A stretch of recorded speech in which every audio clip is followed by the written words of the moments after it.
one. Hi, welcome to WestCon's Imagine Middle East event. My name is Sunil Varkey. I'm the CTO for the EMEA and APJ for FOSCOUT. In the next 30 to 45 minutes time, we'll be looking into the changing security, cybersecurity paradigm, a lot which is happening around us over the last couple of months time or a year or so. Let me start with this slide. These are the news articles which is in the social media and the printed media we saw in the last couple of months or weeks around us. Across the region, across the countries, across the industries, the cyber tsunami or cyber attacks are going extremely high in all different forms, in all different vectors it is happening. The fundamentals of digital economy works on trust. And here, with all these attacks and the impact on the industry and individuals, the trust is eroding, which is extremely bad for our cyber world or the digital economy to grow beyond a point. Middle East has been targeted heavily by different adversaries over the period. And if you look at now, it is not specific to a particular industry. It is happening across all the regions in a big way. Now, why does this happen? Is it something which suddenly came out, the cyber attacks going high, or are we seeing a pattern or a root cause which triggered this to happen? If you look at few things were happening over the last couple of years' time. One is the digital transformation. All the enterprises, connected entities, were trying to do a lot of digital transformation because business were evolving to that level. End users, our constituents, were demanding us more user friendly, easy to access, more of digital transformation, which was driven by the organization. Cloud adoption was happening in a very big way. And when the COVID and the work from home era came out, the digital transformation, cloud adoption also accelerated in a very fast mode. When this fast adoptions are happening, many a times the basic considerations of security and privacy sometimes get missed out.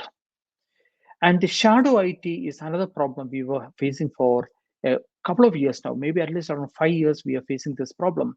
Because when the internal process became extremely tough and people were struggling to get access to new servers or softwares, they started buying it themselves and adopting it internally for the organizations. So the shadow IT proliferations also became a big problem. Then we started also seeing the IT OT getting converged in a big way because earlier the OT environment or IoT environment was completely an isolated environment, and it was been working for very limited purpose for it was designed for. Now with the digital transformation and more demand for cloud adoptions and the dashboards and new features to embed or remote connectivity which is to happen, IT and OT is getting more converged on that. And we also started working with a highly federated environment with our supply chain, where high privilege trust was given to these third parties. And all this was are the reasons we could say that what happened in the last 1 or 2 years' time, which also started triggering a problem for us. When this changes are started happening, we started seeing a visible change in our environment. Let us look at the traffic pattern change. Earlier, we saw limited external IPs in our network and more was internal private IPs. Now, if you look at majority of our traffic constitutes of public IPs and the because of the work from home and the cloud transformations and all of that, we started seeing unmanaged devices and services coming into our networks, which becomes a norm because people BYOD we encourage at some point of time, and we started bringing the OT systems. If you look at those are systems which cannot where we cannot put an agent. And traditionally, the way security worked, we always worked on agent-based security. Now we are getting into a new era where OT, IoT devices, we cannot have agents to manage that. And we also started seeing decade systems coming into network because when we are working from home, we gave a lot of relaxation on the admin policies, the overall software downloads, all of that thing was relaxed. and due to which we are seeing a decayed or a slightly compromised or misconfigured or loosely configured systems coming back to our network.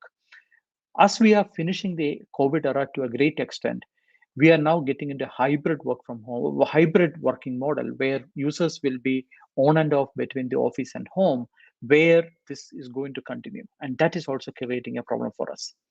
We started seeing a proliferation of unsanctioned applications and systems coming to our network. And there earlier, when we worked on a fortress model, we had a lot of control to say that only this particular applications are sanctioned, and these are the devices sanctioned. These are the systems we can access. We had a much better control. That is how the fortress models worked. But now there's a huge proliferation. We are missing to understand what is inside our network.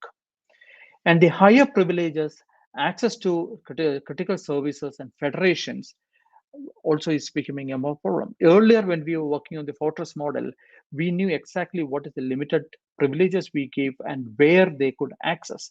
In the rush of working from home and transformation, that is also now loosely been defined. And this is actually now driving to a lot of stringent regulations and audit requirements. Many organizations are continuously under audit, and that too very stringent audit because the trust is eroding, as I mentioned earlier. And we also brought in over these years a lot of security controls because that was required when we were getting into digital transformation, cloud adoptions. We wanted new technologies and security controls. The problem with that is that we brought in a lot of isolated security controls. An organization has around 15 to 20 different controls. And while these controls are required, the problem is that point solutions, there are different consoles. We need individual security resources to understand each of the capability and features of this particular solutions or products, and they need to cover. So we are also going through a huge constraint of quality resources in the environment because we don't have enough security resources for us to manage all those things. So this is a visible change we are seeing. And we also brought in a broad digital footprint for us. Earlier, as I mentioned, when we worked on Fortress model and layered security, we exposed very limited internal systems or systems outside, and that was very well governed. With the cloud adoptions, digital transformation, work from home, shadow IT, our digital footprint became extremely large. And most of these are not directly owned by us. This create a lot of blind spots. So whenever we had this blind spots, we know even in the physical world or in the cyber world, when we don't know what we own or we have to supposed to manage, we cannot protect it anymore. And we are in that situation now. And we no longer work on a defined perimeter approach. We are in a flat networks. The problem with flat networks, an attack happening at an adversary is compromising our third party or somebody who is a federated supply chain or one of our cloud environments. Being in a flat network, we are getting a huge lateral movement and impact within the organization. That is the visible change we are seeing with the changes over the last couple of years time. So essentially what happened, we from a restricted governed exposure through layered security, we moved into a direct exposure with a lot of blind spot. We spent years and decades behind building our networks more secured and manageable and governed, but within a very short span of time we lost that structure. So that is the change we are talking about. And the impact due to this is we have very highly motivated advisories around us. Earlier, we are seeing very specific groups for a specific purpose there. Now we are seeing highly organized, highly motivated advisories successful in their meeting their objectives, and that is making them more and more attacks to happen. If you look at the ransomware, we have seen it taking different shapes over the time and multiple attacks, repeated attacks happening across the industry. And the advisories are extremely motivated. When we have an extremely motivated advisory and very limited chance to get them behind the justice, they never back out.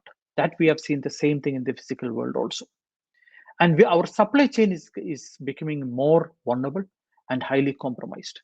And the problem with this is that Even an impact at the supply chain is directly getting hit us because we are working on a federated model. So their our dependency on a supply chain or a component managed by a third party or hosted by a third party or delivered by a third party, our impact is huge. The confidence, trust, and assurance mandates are now becoming more stringent, and people are demanding for that. The ransomware, if you look at every day, we are hearing about new ransomwares has happened. In US alone, in 2021, we have heard around 2,000 plus ransomware attacks happened. And a recent report says over $5 billion of Bitcoin transactions are purely for ransomware. This is not a good news. And when we are seeing every industry across the region, across the countries getting hit, fundamentally there is something wrong the way we operate. It was all good till recently when we had structured, we had visibility to what is happening in our environment, we had control on what was happening around. When we lost that, the attacks are it's a direct correlation. The attacks are going high, so we need to sit back and to the and go back to the drawing board to say what should be the way forward. The non-agentable environment is becoming a reality. More and more systems are coming into picture. So agent-based solutions, earlier also agent-based solution was not robust because agents fail. So and when an agent fails, we lose the visibility of that particular environment completely. So we assume that agents are good and we are keeping them updated and we are getting the input from them, but agents frequently fail. A small example, when the disk space goes beyond a particular limit, the agent immediately fails up. The time to detect and respond is also shrinked to a great level. Earlier, it was okay, we identify, we could plan and respond in the right way. Now when we are in a flat network, when we have a dependency across the environment, our time to detect and respond has shrunk heavily. And when we saying that time to detect, it is not only in our environment, we also need to worry about our federated environment. An attack happening at their end also is going to impact us, because then the need for visibility of a minor change or an abnormality is becoming extremely crucial. For that, we need to understand what is normal first. What is the baseline? What is good for me? We need to define that, and then only we can identify even a minor change which is happening in the network.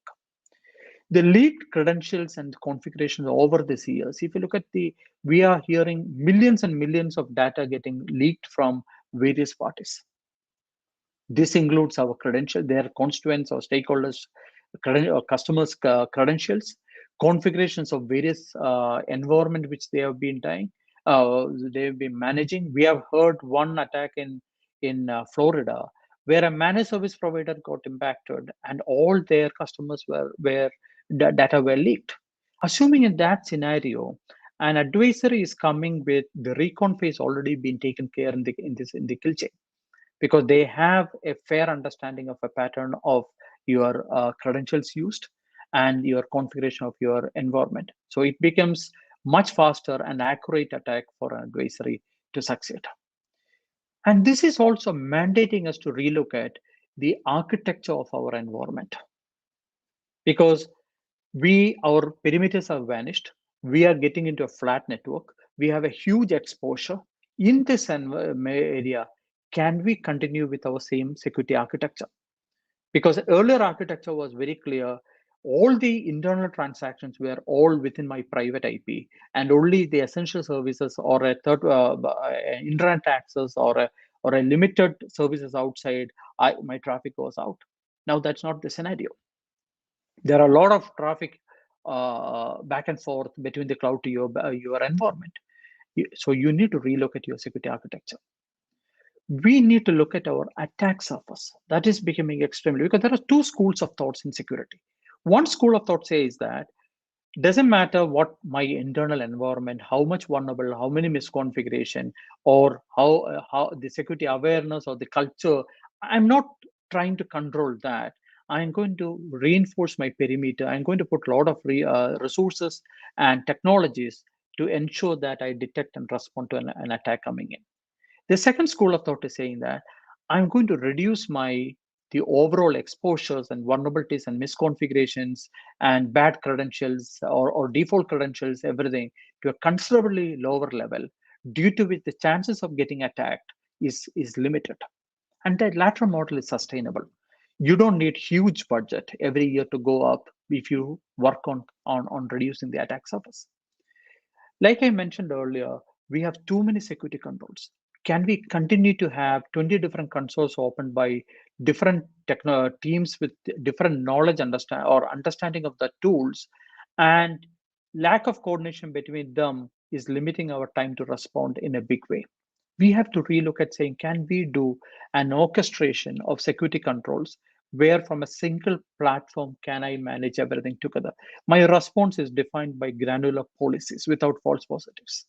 And based on that, 24 into 7, I should have a consistent way of responding, leveraging my existing investment. There is no point we continue to pump in more money to buy new technologies. Whatever we bought in, we need to leverage it to 100% and utilize it fully with the full capability. An example of that, we bought new generation firewalls. And the understanding at that point of time, we will move from port-based the firewall rules to service-based rules, and then we will move into dynamic rules based on the context which is coming in. But very few organizations has even moved to service-based rules or even to a dynamic way, because in between we said we need persona-based security because persona continue to change in different environments. But now that persona base alone is not enough. We need to look at the context of that persona at any point of time. Because a system which is connected internally, exposed directly, can get compromised at any point of time. Or its configuration can change. It can have new vulnerabilities. So take an example of a NAC. Earlier, we said that when you are connecting to my network, I am going to authenticate you based on few parameters, validate whether you are a sanctioned device, and then I allow the access. Now the problem is, after connecting, there is a possibility you can get impacted at any point of time. So then you need to validate at post connection also, because you are validating the trust of that device at any point of time to give them to continue to have the access. That is where the difference between the traditional NAC to the modern NAC. Traditional NAC is good for compliance, but not for security. So that is a big change now mandated for many people. And the static to dynamic policy, assuming that it is already a trusted device. I know it coming from a trusted IP address, but I don't run, or I don't run the latest antivirus, and I have an indicator of compromise already in my system. Should I allow access to a particular critical resource through my firewall, or should I revalidate and dynamically apply a policy based on that context and stop them from accessing? That is the change which we need in our environment to survive. And we have to define new standard completely for a perimeterless environment. And when IT and OT is getting converged, we are talking about a totally new vector which we need to handle. Because traditionally, while CISO is responsible for OT security also, operationally they were not involved. Because if something goes wrong, CISO is going to be asked what happened and what did we do. But now that is, and the limitation at that point of time was this was two different technologies, two different consoles, totally air-gapped environment. But now with the convergence, we need to have a single window to identify the IT posture and the OT posture. So if you look at recently in one of the major cyber attack on an pipeline industry or a company, OT was shut down when IT was hit because OT was not sure whether they got hit or not, or to what stage were they impacted, because that visibility was two different environments. We need to bring it together to a single platform, whether you are an IP camera which is running inside or a IP TV which is running inside. These are all potential vectors. We need to bring it to a single console and monitor it and control it at that level. That is the new mandate and the new norm in the cybersecurity. As I mentioned earlier, while this change happening in the COVID era, the 2020 to 21 period, 100% users become remote workers. Many organizations were not ready to take 100% of their users through their VPN concentrators. And what also changed at this point of time, earlier we used to do periodic vulnerability assessments. Now, when the users became 100% working from home, many organizations shied away because they were not confident of doing an authenticated scan through a VPN concentrator. For many users, they were running minimum bandwidth. So the assessment part and the visible and the confidence of the security posture was also been shaken up. And the IT oversight was reduced considerably because we reduced the number of patches going in, number of group policies getting pushed because the consideration that they were working from home, and that was an ad hoc arrangement. We done it, but ad hoc went into almost 2 years now, and the policies were relaxed to accommodate it. But during this period, if you look at, we had so many new vulnerabilities, so many new malwares, so many security patches and incidents went up by around 4 times. We have not heard the number of the type of cyber ransom attacks and all happening before this. We are currently going through a cyber tsunami of attacks.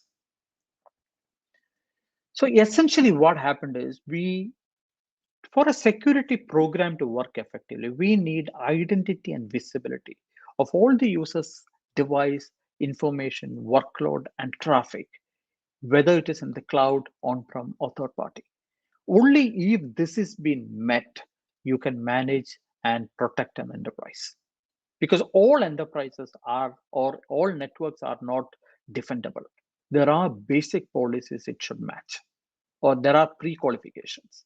One of the pre-qualifications is you should know what is in your network and how they behave, whether it is on your premise, third party, or cloud. And without that, we are talking about too many blind spots. This came into us because of all these changes which we've done over this recent years.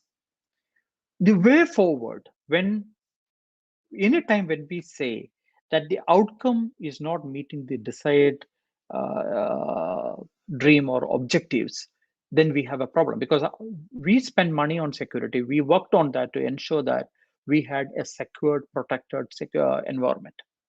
That's not happening because all the attacks is a direct evidence or a correlation to that. That's not working out. Now we need to go back and change the way we work. There are few basic things we need to work: the visibility and segmentation, because we have unmanaged systems, we had third party systems in our network, we have proliferation of softwares, unauthorized softwares, we have devices which is compromised. We need to build visibility. We are working on a segment, working on a flat networks. We need to bring in segmentation. That is to reduce the lateral movement, to reduce the blast surface, the attack blast surface. We need to understand what is the attack surface we are talking about, how much of exposure I have, whether it is internal, because we are equally worried about an internal attack like an external attack. So we need to build an attack surface management program. We need to have an orchestration between our security controls. Then we need to move into zero trust. Because zero trust, if you jump in on day one without the first three of that, it is going to be a multi-year program without tough to quantify the benefits we are getting out to a great extent, and it's very difficult to achieve anywhere. Once you do the first three of that thing, zero trust, you can just plan well and do quantifiable task after that to achieve your framework, that approach. It is a journey, it is not a one-time approach, but at least you can get good results out of that. When we talk about an attack surface, because I used this word multiple times earlier, an attack surface is a set of points or systems where an attack could potentially breach. Because I have a system which is exposed with risky ports, or an unnecessary services, or a vulnerability, or a misconfiguration, or a default accounts. These are all environment which is a vector for somebody to attack. So when you are doing an attack surface management, you are looking at all of this thing in your exposure. How much of my systems are exposed to internal users, which is critical services, which has a dependency on other critical services, or a waterhole services where an attack on or a compromise on one of that can bring the entire enterprise. Take an example: Active Directory, DNS, DSCPs. We are mapping the traffic flows and the surface. That is the attack surface management we are doing. It is like knowing ourselves better. Once that is done, we are getting into attack surface reduction. The objective is we are making it tougher for an attacker or an adversary to come inside. And even if it comes inside, we'll be able to detect and respond faster. That is the objective of attack surface reduction. So essentially, what we are trying is who, what, why, where, when, and how.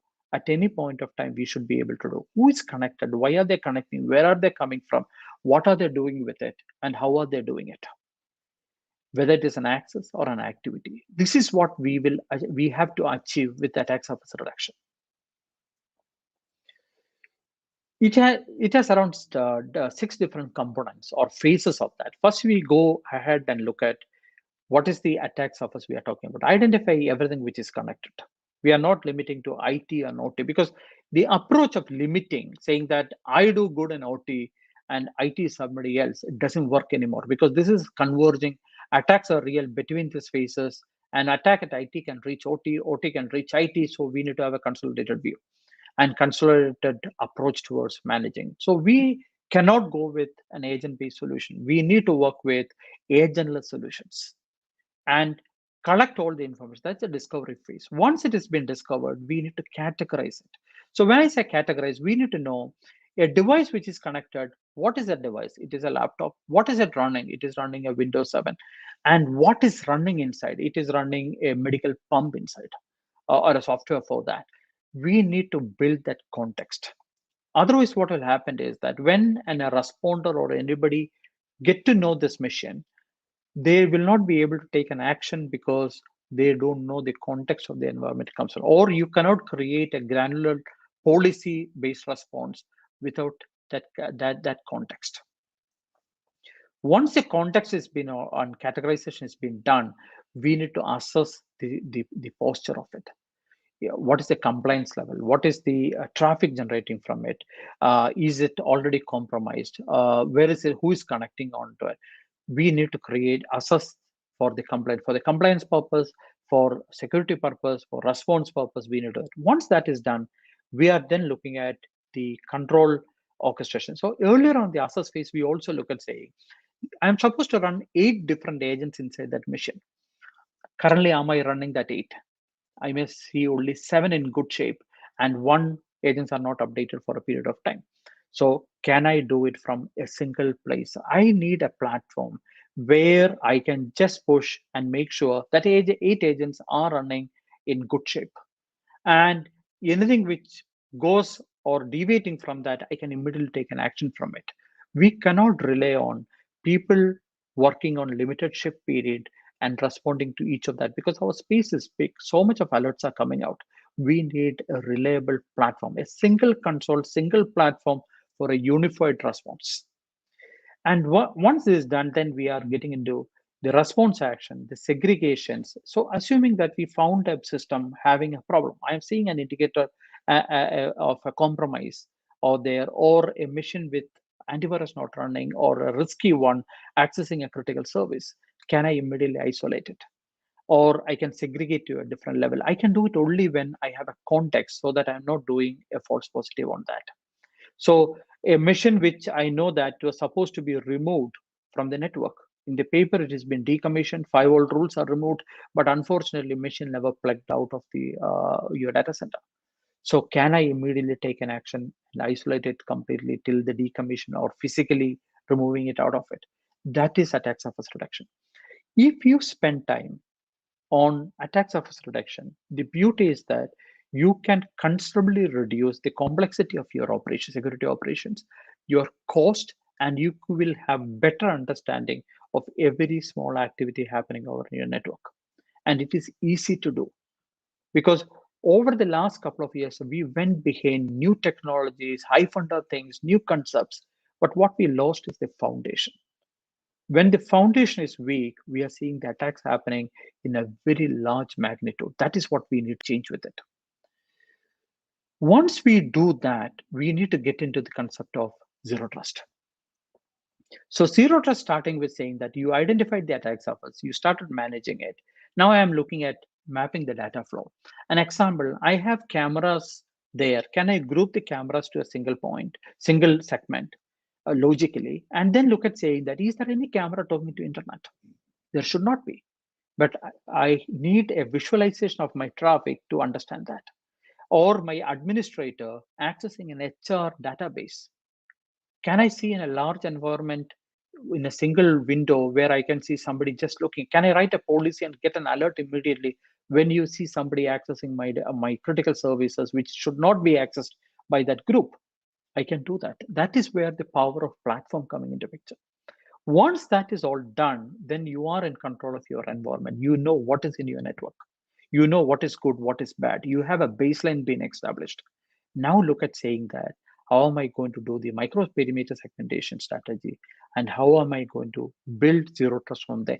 That is the time we can start looking at saying, should I go for an application level segmentation or a host-based segmentation? Because without this being done, if you get there, it is a never-ending project. Because start in this manner, get a control, reduce the cost, and you will be moving completely out of firefighting to a much better state to proceed further from there. Now, this is where the Force Scout come into picture. The Force Scout is, we are there for actively defend enterprise of things. Anything which is connected to your network, IT, OT, IoT, we have the visibility in the passive manner for all passive and active manner without agents for all those devices. We will give you the context, the compliance level, and then we will also give you, we are a digital platform for visibility abstraction. We talk to all your security agents or controls in a bidirectional manner. We will enrich your firewall, an example of firewall, with the context for them to do a dynamic policy based rules. Because many a times we are not enabling it in the firewall because it doesn't have the context to do that. We will provide them. Or in the similar manner, we take the data from there and take the platform can work on that on context-based policies, that whether it is your CrowdStrike, the antivirus, the firewalls, your PAM solutions, a service now, you wanted to cut a ticket. So when I say response, we are not only talking about a response of an isolation or a fixing. We can even cut a ticket with your service now or your workflows where I can alert to everybody on that. We currently have 3,900 large customers, including government defense services, of 90 million licensed devices using our solutions. And our largest installment is of 2 million and single installment, and that is now increasing. We have a database of around 12 million, a data lake of devices, where with the moment you connect it, when we identify a device, we will tell exactly what device it and what version, because we have the context. To survive and sustain in the new era of a turbulent cyber security area or a cyber world or a digital world, we need a digital platform where you can build your visibility and control actions from a single platform, because the old methods are not working. This is the way to move forward. And thank you very much. Really appreciate your time and hope that it was of value to you. And there are a few questions or a quiz we have adding along with it, and really appreciate. If you have any clarification or further discussion on that, please feel free to reach us at Force Scout. And thank you very much.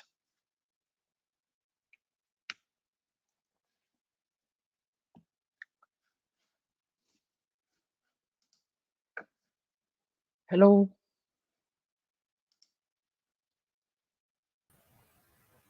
Hi. Hey, Sunil. I thought it Hello, went really Sunil. good, right? Yeah. Yeah, I think it went well. It was smooth, Sunil. So 35 minutes overall. Great. Sabrina, could you confirm the timing as well? Yes, so it was about 33 and a half minutes. How much? 33 and a half. Okay. That's fine. So, Jan, if you want us to add any videos before and after Sunil's presentation, you can share those links with me, and we can ask the studio team to get it added as well. Okay, yeah, I already sent you over the YouTube video as you asked. Yes, that I received. Yes, that And one we will be using for the virtual booth. okay, and then Yeah, I have the same video, but then it doesn't make any sense to add that. The only other video I have is the return to office video. What do you think, Sunil? Would that make See, sense to add it? so the only thing is during the presentation, I did not go much into Scout. I am only building a case over there. Hmm. The last is where I said Scout does this. If you can bring something related to Scout at that point of time, a minute or two, people will get more appreciation for Scout solution. Yeah, so then I think we could add the Enterprise of Things video at the end, right? Yeah, yeah. Okay, I will send you over the two video links as well, Srina. Okay, great. Yeah, So because just these just videos let me are just yeah, yeah. if you could just mention for me which video is to be added where, so that would be great, and I will accordingly ask the studio team to do that. Yeah, I will. Okay, yeah, I will do that, and I have to send it over to you via other means because these files are rather big, right? But I will send the links over to you today. Okay, great. That would be great. Yeah, yeah.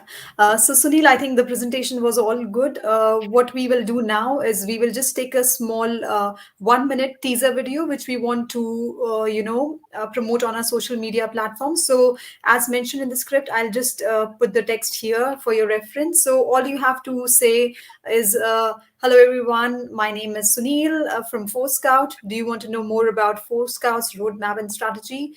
Join me at the upcoming WestCon Comstores Imagine Middle East event, where we can explore together. You can mention some details about your the presentation, what they can look forward to, and feel free to make some amends here and there as required. Yep. And if you want, we can do it a couple of times when you feel comfortable. We can take the best take for the teaser video. Sure. So let's make it right. Great. Over to you, Sabrina. I think he's going to do just fine. He just made my job so easy in that recording. Absolutely. Not one little fumble or mistake. So let's go from the top then, Sunil. Same thing. Only difference is no presentation this time. So I can read the text. So the good thing is that I can read the text because of that. Yes, you can, but it would be preferable if you could try and memorize majority of it, just because it looks a bit funny when you can see the speaker's eyes tracking like back and forth to like reading something. And because you're going to be on full screen, it's going to be very obvious. So that's also the reason, I guess, why Srina said a couple takes is always nice, because you get more comfortable with every try. So awesome, let's do it. I'm going to remove Srina and Jan from the stream. And then same thing, once I remove myself, count 5 seconds in your head, and then you can begin presenting. In 3, 2, 1. Hi, I'm Sunil Varkey, the CTO for EME and APJ at Scout. Do you want to know about Scout roadmap and strategy? Join me at the upcoming WestCon Comstar Imagine Middle East event, where we can together explore the current cybersecurity tsunami which is happening, the attack surface management, the need for it, the changing security paradigms. These are all happening around us, and we need to act. We need to be sensitive about the changing security landscape. Looking forward to see you there, and let us discuss this. Thank you. Awesome. So Sunil, you can just keep on going a couple times. So just once you're done, you can wait 2 seconds or so and then begin again. Okay. Hi, I'm Sunil Varkey, VP. Sorry. Okay. I'm Sunil Varkey, CTO for EME and APJ at Scout. Do you want to know more about Scout roadmap and strategy? Join me the upcoming WestCon Comstar Imagine Middle East event. We'll be discussing about attack surface reduction, the cyber tsunami which is happening around us, the changes in the security landscape. This is all happening around us. We need to be extremely sensitive and work together and collaborate together and to make sure and defend effectively. Thank you. Hi, I'm Sunil Varkey, CTO for EME and APJ. Yeah. Hi, Sorry. Sunil. But the second one was okay, right? Yeah, we can still see your eyes tracking to the side. So if we could actually, if I could recommend copying this text into a Word document and then making it as large as possible, and Got let's it. And try make it if in the we center. need- Put it in the center. Yeah, then that way we at least your eyes aren't going there.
Okay. I'm good. Okay, awesome. If- I'm gonna remove Give me a myself. Just, Yeah, give me a count so that I cannot see it, so I can start from there. okay, cool. Just count like 3 seconds in your head from when I'm done my 3 second one. Yeah. So in 3, 2, 1. Hi, I'm Sunil Varkey, CTO for EME and APJ at ForScout. Do you want to know more about ForScout roadmap and strategy? Join me at upcoming WestCon Comstar Imagine Middle East event, where we can together explore on the attack surface management, changing security landscape, and the current cyber tsunami. It is all happening around us. Let us work together and collaborate to defend effectively. Looking forward to see you. I'll count Okay, again and start. Yeah. One Should I more start in one? 3, Yeah. 2, 1. Oh, wait. Before we start, can you turn your laptop a little bit? You're just a little bit off center. There we go. Perfect. Okay, and in 3, 2, 1. Hi, I'm Sunil Varkey, CTO for EMEA and APJ at ForScout. Do you want to know more about ForScout company and strategy? Join me at the upcoming WestCon Comstar Imagine Middle East event. Let us discuss about attack surface management, changing security landscape, current cyber tsunami. It is all happening around us. We need to work together. Let us work together and collaborate to defend effectively against these strong adversaries. Looking forward to see you there. Thank you. Very good. What do you think about that one? Should we do one more? I think I'm good with the last two. Jackie, you can pick any of these last two which we have just recorded. I think they went fine, yes. Okay, awesome. Perfect. Thank you so much, Sunil. Thank you. Thank you very much, Sunil, for your time. We really appreciate you joining us today and helping us with the Imagine recordings. So this would be live on the 2nd. I'll be blocking your calendars and sending you the invites shortly for the same. All I request from your side is to help me with the 5 quiz questions with the multiple choices, so we can, add the slides and share it with the studio team. Ian, do we have anything ready-made these questions? I don't have the questions ready, but I can probably come up with something, right, and ping it over to you guys so you can shoot on it. Yeah. Let me. So Jan, it could be related to the presentation which Sunil has done, or it could be generic about ForScout as well. So just one question with 4 options and the correct answer.